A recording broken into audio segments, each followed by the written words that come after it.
Welcome, ladies and gentlemen. My name is Levi from Dynamic. This is The Balance, and today I'm with a very special guest, Tim. Good to have you on the show. You're the owner of Pursuit CPA. Could you tell us a little bit more about yourself, who you are, and what you do? Yeah, for sure. First off, I am a CPA, chartered accountant originally in Canada. I live and work in a city called Burlington, Ontario, just outside of Toronto. I ended up here because I met a Burlington girl at school, and she wanted to live close to her parents for when we raised a family, which was a genius idea on her part. We have three amazing kids, 15-year-old boy-girl twins, and then it took us 5 years to recover from that and to have our third one who's just turned 10.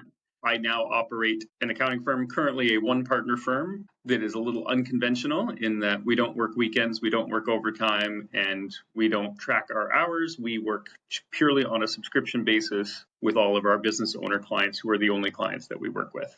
And being an accountant is the only grown-up job I ever had. I went to school and got a degree in a Bachelor of Accounting, so I'm not sure I know how to do anything else. And in my free time, when I'm not driving my kids around to their activities, I like to play golf and don't know how to play it very well. Really nice. Thank you for the good introduction. So basically what you said, your first and only real grown-up job was being an accountant. Could you tell us a little bit more about that journey? How did you get into it? What was your first real job, and how did you eventually turn that into Pursuit CPA? The short answer is my mom made me do it. The slightly longer story there is I've got an older brother. He's got about 8 years on me. And in grade 11, my final exam in grade 11 accounting, the balance sheet balanced, which meant I got a really, really good mark. And then mom thought that being an accountant would be a really good, safe job. She never envisioned and is still currently terrified about the fact that I work for myself. But that's how we started that. And magically, my older brother's friend, who was also a newly minted accountant at the time, started showing up for dinner and being placed right beside me so he could tell me what a good job and career it was. And I ended up going to university for accounting, not even realizing at the time that there were the accounting designations as they existed. And then what happened, there was actually a bit of a spot late in my career where I was like, some of this accounting stuff isn't terribly interesting. I think I like my marketing classes better. And this was the moment where my wife and my mother bonded in ganging up on me to convince me to finish my accounting degree. And then if I wanted to take something else after that, at least I would have one degree rather than starting over from scratch, in fourth year university. And then magically, when I got a job full-time with the firm where I'd done all of my co-op terms, the really boring stuff wasn't my job anymore. The really boring stuff was now the job of me to delegate to the new students. And I got to spend more time doing interesting projects and talking to clients. And the more I talked to business owners and the more we were able to find ways to help them grow their business, the more I wanted to do it. And now I have a hard time imagining doing anything else. Nice. So for how long have you been running your own firm right now? It'll be 4 years at the end of June. All right, cool.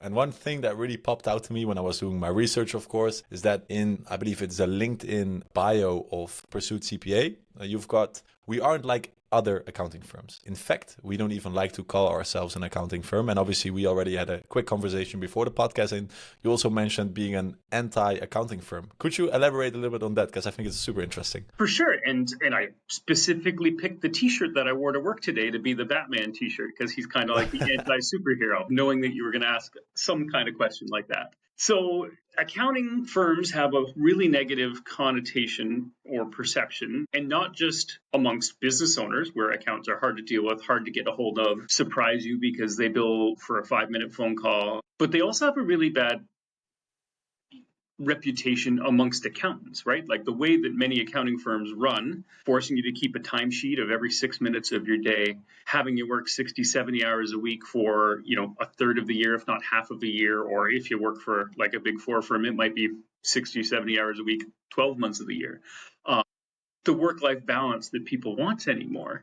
And so our goal at Pursuit is for all of the things that an accountant or an entrepreneur hates about dealing with a traditional accounting firm, we do the opposite. So we don't bill by the hour. We work on a subscription basis that includes the ability for our clients to call us and ask questions. When we onboard somebody new, if they go 2 weeks without emailing or calling for a question, one of our admin team will call them and tell them they're not asking enough questions and that they need to get better use of the subscription prices they're paying, because we want to know more about their business, because the more we know, the better help and advice we can give them.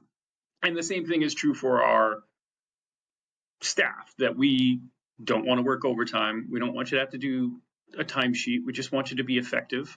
And we want you to have a really good, I'm not even going to say work-life balance. We actually think it should go the other way around. We want you to have a really good life-work balance, because your life and your families should be more important than your work, and that doesn't get prioritized. And we do that by being selective, right? So because we only do personal taxes for our business owner clients, which is probably 40% of the number of personal tax returns I would have done before I started my own firm and made this evolution, we were able to achieve that this year for the first time, where literally nobody worked weekends or overtime all through our personal tax season. We were close a couple of years before, but this was the first time I can say we were 100% on board with the vision that I'd set out. Nice, nice. And I'm curious, where does that come from, that vision? Is that something that you were like really struggling with yourself when you didn't have your own firm, or why is that so important to you?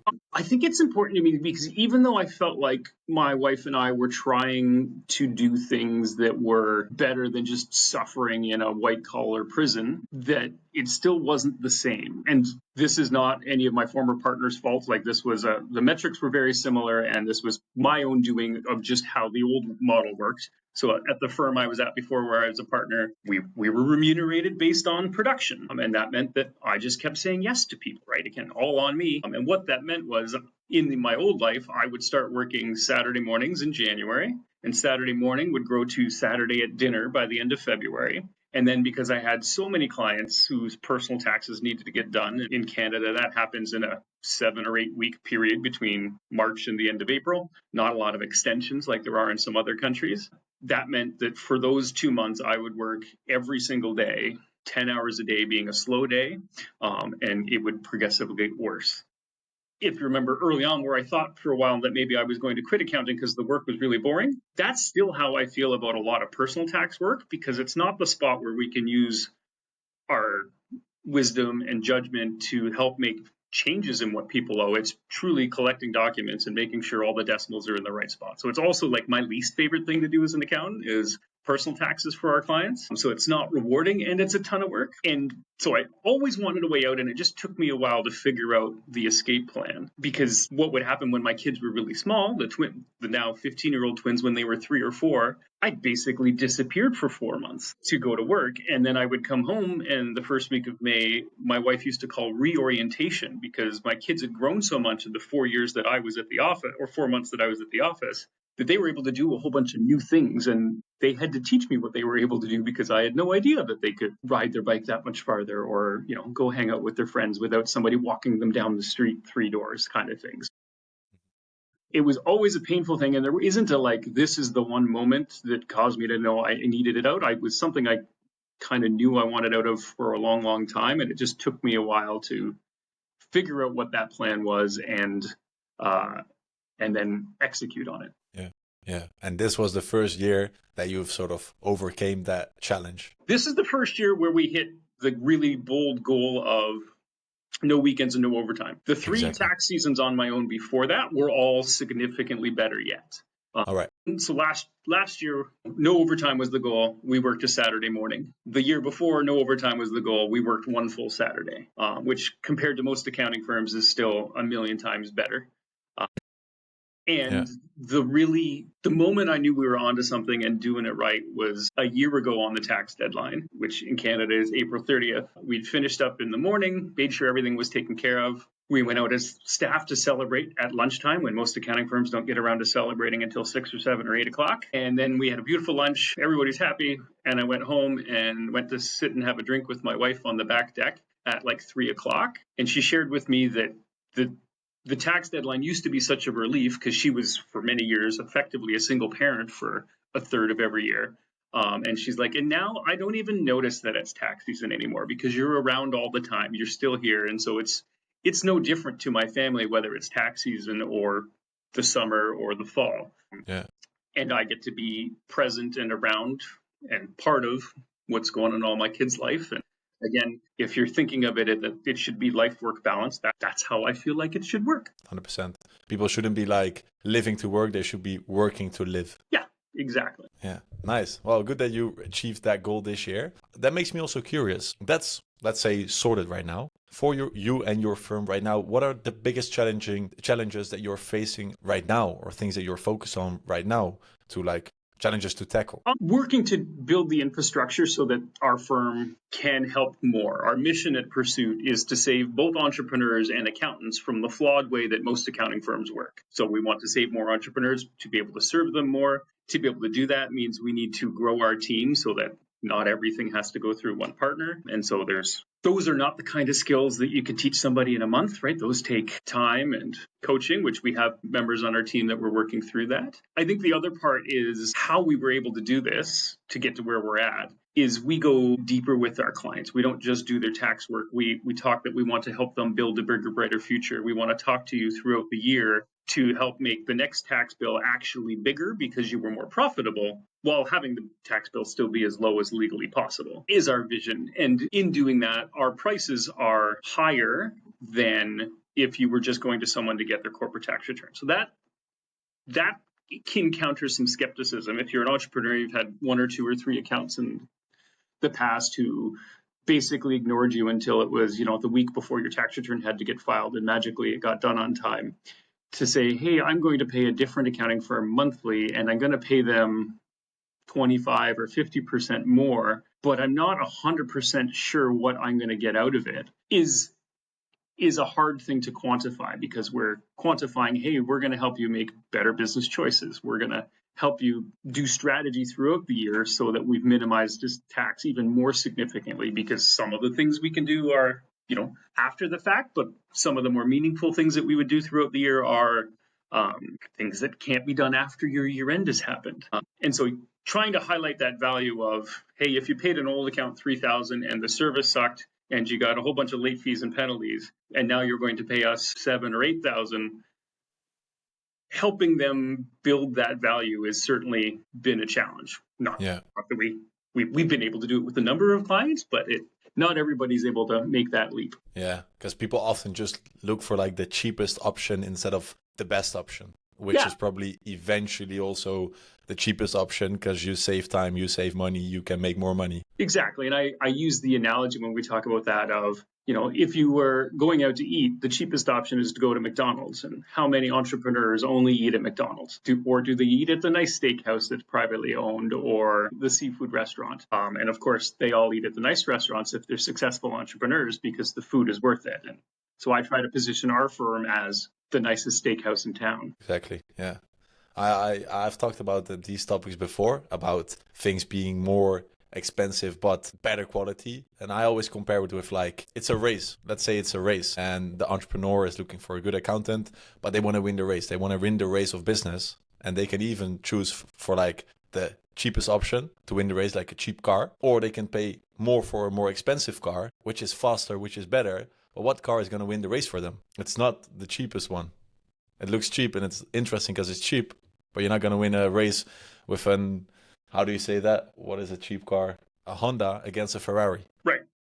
Exactly. Yeah. All right. And how are you planning to tackle this? That people really see the value, see that even though maybe your prices are higher, that it is a better investment because it saves time, it saves money. We spend a little bit more time in what we would call discovery in our sales process with clients to help them see what the difference is, right? We ask them a lot of questions in our first meeting that an accountant has never asked them. Things like, what are your goals? If I could wave a magic wand and everything in life and in business happened exactly as you wanted over the next 5 years, where are we sitting 5 years from today? When's the last time you looked at your business structure? Does it align with your business plan? And a lot of clients aren't, but the current accountants who are overworked, and part of that is tax regulations just change so fast that it's hard to keep up if you're trying to do a volume business, overworked and aren't taking the time to not just finish the tax return, but to go, hey, like, is this what the structure should be at this time next year? So that's part of it. We use case studies for clients as well of, hey, you are in a similar spot as Bob was, and this is what we were able to do for Bob, and Bob would happily be, would talk to you on the phone as a reference if you'd like. So those are some of the ways that we try to do that. And again, reminding them of, well, your previous accountant was like going to the McDonald's and you weren't satisfied with the heartburn you got after the food. So maybe you need to go to a more expensive restaurant. I understand. And it's funny that you say that, because that was also one of the questions I was going to ask you. What are your future plans for the firm? Where do you want to be in the next 3 to 5 years? Great question. And we have a bold vision. As I mentioned, our goal or our mission is to save entrepreneurs and accountants from the flawed way that works. And so we are exploring a kind of three-pronged approach into growing our firm. One is growing the talent within. We have people who have the desire and communication skills to be future partners of our firm already on staff. And so we'll continue to groom them and help them develop in their careers to be able to do on top of just the debits and credits and the tax return part, the additional advice part that we offer. We are also looking to and ideally going to close on an acquisition of another accounting firm before the end of the year. I don't have a name yet, but that's something that I'm spending a little bit of time on every week to try and do that. And then the other part is looking for other accountants who are burnt out and fed up and don't want to do it the way that they just did it this last tax season, for them to come and join us and us to help them convert their client base and practice into the way that Pursuit does it with the support of the team at Pursuit that is already here. So looking to buy a firm, grow some partners, and then have some partners join in. Nice. And if you had the magic wand, and I'm not going to ask, hey, where do you want to be in 5 years if you had the magic wand? But what is one thing that you would change or one thing that you would solve straight away if you had that magic wand to reach your goals quicker? I think I don't know what the one thing that would change is. I feel like we're on the right answer. I think if I could magically change something, it would be to take away the skepticism of some of the young sole practitioner accountants that we run into. Because I think when I describe how we operate and how we work, and again, I've reduced the tax season workload, but my profit hasn't changed. It's actually increased, right? So I'm making more money and working less. And when I say that, I don't know that every accountant believes me. I think they think that I'm just full of shit. And I certainly talk a lot and say some outlandish things, but I don't like to lie. And so if I could find a way to take away the skepticism of people who probably deserve to live as good a life as I live, from a financial point of view and life-work balance point of view, that would be the magic wand I would want to. Yeah, get rid of all the skepticism in the world, I would say. Yeah, and I think it comes down a lot to accountants are not terribly confident people. Right. And so the thought of going to somebody and saying, hey, you know what, I'm going to do these extra couple of things that you don't know that you need, but I should already know to give you a better value and a better service. But by the way, I need to charge you 50% more, terrifies a lot of accountants. And that's the biggest gap, is that they don't properly value the amount of advice or the value of the advice that they can give. Mm-hmm. And then therefore they don't charge for it. And then because their prices are really low, their clients don't value them as deeply as they should either, right? So it's a really nasty, like, self-doubt spiral. Yeah, I see. I understand. Tend to rather look at costs than at value. Yeah. Unfortunately. And it's purely, it's a between the ears kind of thing in my mind, because accountants, particularly in Canada, a lot of our work with business owner clients involves working with lawyers. And there aren't a lot of lawyers I know in Canada who have any trouble charging what they think they're worth. Mm-hmm. Right. And so for a lot of accountants, even just to bring the prices on some work up to equal what the lawyers is charging would be a 2 or 3x increase on some special work. And so, like, it's not like you have to look far to see someone else that you work closely with all the time and what they are charging for their services to be able to say, hey, maybe I'm worth the same as that lawyer. Yeah, I understand. I think people just look at accounting and bookkeeping as like something that has to be done and doesn't really matter how or in what quality, they just want it to be done. Mm-hmm. And when hiring like a lawyer, people are like maybe in trouble or they are fearful for something to happen. So then they're willing to maybe spend a little bit more money into it. But I think the same thing for accounting. You want your accountant to do the right moves, to give you the right advice so that you can make more money. And there's a slighter chance of losing any money. But yeah. I think that people need to understand that. People need to see that. Yeah. All right. Something else. You've been in the accounting for quite some years now. What are some of the key trends or some of the biggest changes you have seen over the past years, especially with like new technologies like social media, AI, things like that coming up? Is that something that you're looking into yourself or maybe already using yourself as well? Yeah, we are in all of those. I am, on top of already being a geek by default as an accountant, which I'm totally cool of owning, I am a pretty big tech geek and like to test all of the newest toys and or things to explore how they work. So yes, Our internal infrastructure is set up that anybody can work as efficiently at home as they can in the office. We have like two softwares that have to be installed on a computer because there aren't any alternatives that can be the cloud, and every other tool we use is cloud-based, and they talk together and they integrate together. So I think that's almost probably stable takes for what you would be considered a modern firm. And more, I am finding that LinkedIn is a great source of building community, building connections, and finding ways to promote your business and your thought leadership from a social media point of view. And I think that AI is a credible opportunity. I don't see it as a threat. What I believe, and I use it every day, all day, to be fair. And in our staff meetings, we have a 15-minute daily huddle. We have started asking our staff, how did you use AI today? Not, did you use AI today? Tell me how you used it, because I expect you to use it, because it will make you better. You will learn more. And be more efficient. And so we are, leaning heavily into adopting that and helping that make us better advisors for our clients. Nice. So what is one software or one thing that you use in your firm that you would definitely recommend for the more old school accountant, I would say? What would you recommend them to use or definitely implement? And I think it depends on, but I'll give you a couple. I think it depends on where you are in your journey. Our firm runs on Carbon, is our practice management software, and cloud-based, integrated with email. If you had a practice management software, given how much email happens in the world today and in a business, having a tool that manages your projects, your tax returns and your other projects, that isn't integrated with email is now inefficient, right? So we love that. We routinely say in our daily huddles for our staff that if you did something and it's not in Carbon, it didn't happen. Because we all need to have the visibility of where every project is at any time. I shouldn't have to wait for you to come back from lunch to figure out where Levi's bookkeeping is for the month. So I think that was a game changer for us and something we started when we went on our own.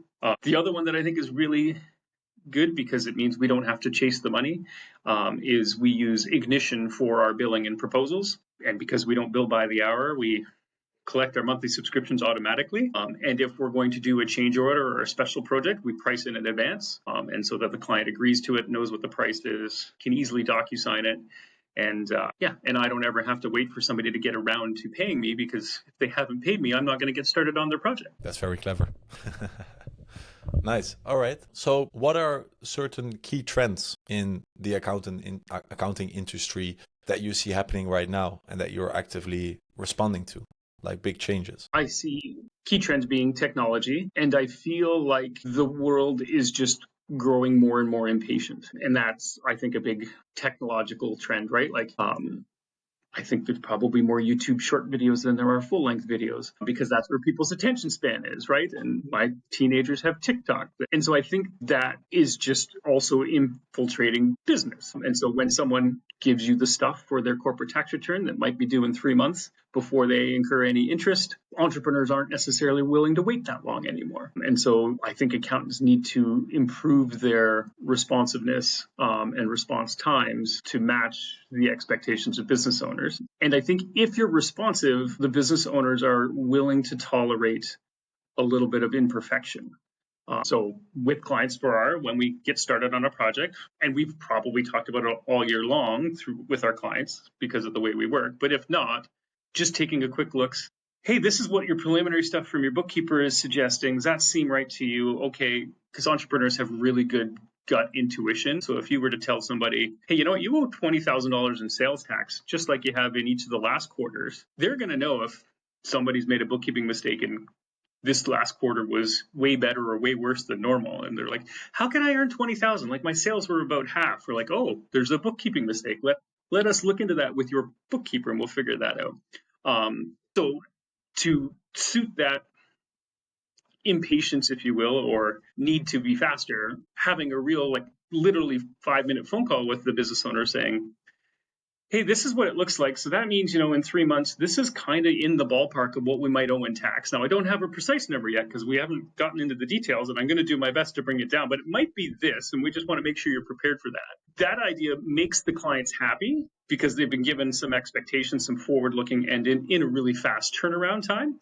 But I also know for a lot of accountants who only want to deliver something that's perfect, that would terrify them to look at somebody's profit and loss statement for a year and in 3 minutes take a guess at what they're going to owe in tax is not perfect at all. But in the pace that the world is working, responsive and imperfect, in my mind, is more valuable to a business owner client than slow and perfect. Yeah. So that you actually can work together. That's also something I saw on your website. You really like to work together and partner up instead of just providing a service, basically. Exactly. Yeah.